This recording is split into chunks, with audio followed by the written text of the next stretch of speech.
Hello everyone, my name is Manuel Emch. I'm CEO at large at Louis Erard, a brand that has become synonymous of collaborations. I think everybody knows the brand by now through its very famous and very collectible collaborations. And in these few episodes, I'm very happy to talk to you about different collaborations that are close to my heart or also that have a very particular story.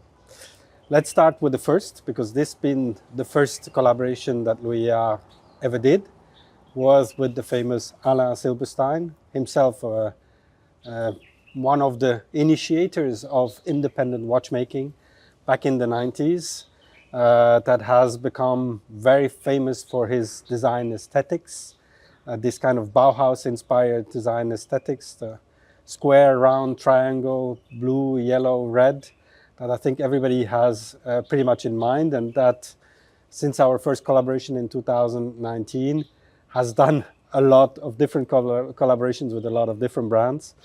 But let's maybe come back to the origin of this collaboration, and the origin dates back to, as I said, 2019, when I was asked by the owners to help assess a new strategy to help to rebuild and redevelop the brand. And one of my ideas from the beginning was to continue to create value proposition, but not just with the price, but also with everything that is related to haute horlogerie, all the philosophies.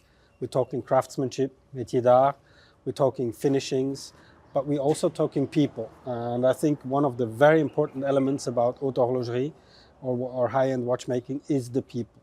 People are fundamental in our business. And that was my idea, is to bring in these people into Louis Erard by collaborating with them. So that I had this in mind, not very precisely. I already did a collaboration in 2012, I think it was, with Alain Silberstein for a brand called Romain Jérôme that has become also quite known for its quite daring partnerships and collaborations. Anyway, but then I was not wanting to redo the same kind of collaborations. I wanted to innovate, different people. I like to create, so I didn't want to just do the same over and over again. Anyway, this was the strategy. It wasn't 100% established with whom, but it was, let's say, the frame of the strategy. And then I was asked to join Louis Erard for the Basel show in 2019. In April 2019, they asked me to come and to introduce me to their biggest back then client, which was Japan, which was the distributor in Japan, because it was, what's that, 30% of the business.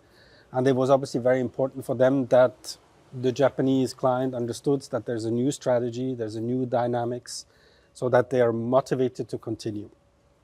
Well, unfortunately, when I arrived there in the meeting, I understood very, very quickly that actually the Japanese were trying to find a way to end this collaboration with Louis Erard. But Japanese being Japanese, they're obviously very careful, very respectful.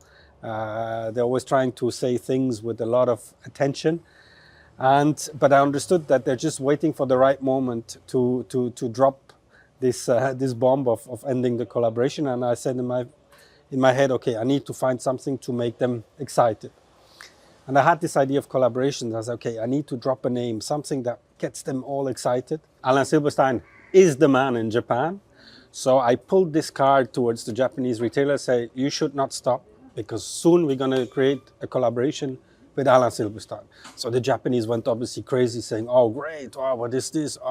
And so on. And I said, but, we need to have it before the end of the year, before the end of the fiscal year, because we can sell a lot. And they said, you're going to be able to make it until the end of the year. And I said, for sure, we have everything prepared.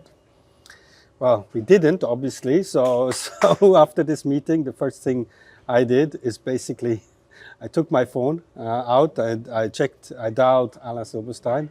I dialed him and I called him. I said, hey, Alain, how are you? And he said, oh, I'm fine, and you? So what are you up to right now? And he said, look, right now I'm not much going on. I have a discussion with MBNF for a collab, but that's pretty much it. And I said, do you want to do a a collab with me? And I said, yeah, with you anytime. We had a very good experience with Hommage Homes. I'm very happy to do something again. And he said, for which brand? And I said, for Louis Erard. And he said, who? I said, Alain, don't care. Trust me. He said, you anytime. I'll trust you. And that's how everything started. And it was one of the fastest collaborations that I ever did in my career. Collaborations can be very, very long because there's a lot of back and forth. We need to agree. And a good collaboration is only efficient when we can share the philosophies. So it can take time.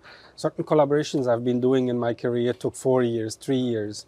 This one was the fastest one, also because we had no choice. So the entire organization at Louis Erard, everybody was focused on this collaboration. Alain was obviously free, didn't have anything else to do, so he was able to do designs, and he was in this energy of doing design, so he throw ideas 10, 20, 30 a day. And we took about, I would say, 3-4 months to really adjust to go back, but it was also quite an easy collaboration because we only changed the dial and the hands. We used the existing cases, existing movements, because we had no choice than to get everything done in a few months to be able to fit into this time frame that was given to us by the Japanese. We very quickly sent them the first designs to keep them the momentum, to get the orders, to make them commit. And then we did the first prototypes. We put a lot of pressure to our suppliers. And within 9 months, and this is exceptional, we were able to do the first prototypes. And within 12 months, we managed to get the first pieces on the market. The Japanese gave us a little bit more time, obviously, when they understood how powerful the product was. So yes, so this has been the initiator of all these collaboration with Louis Erard. It's been the mother collaboration, with, if I can say so. And it's been very unusual because it's been, as usual, based on a friendship, but it's been based on a friendship with constraints.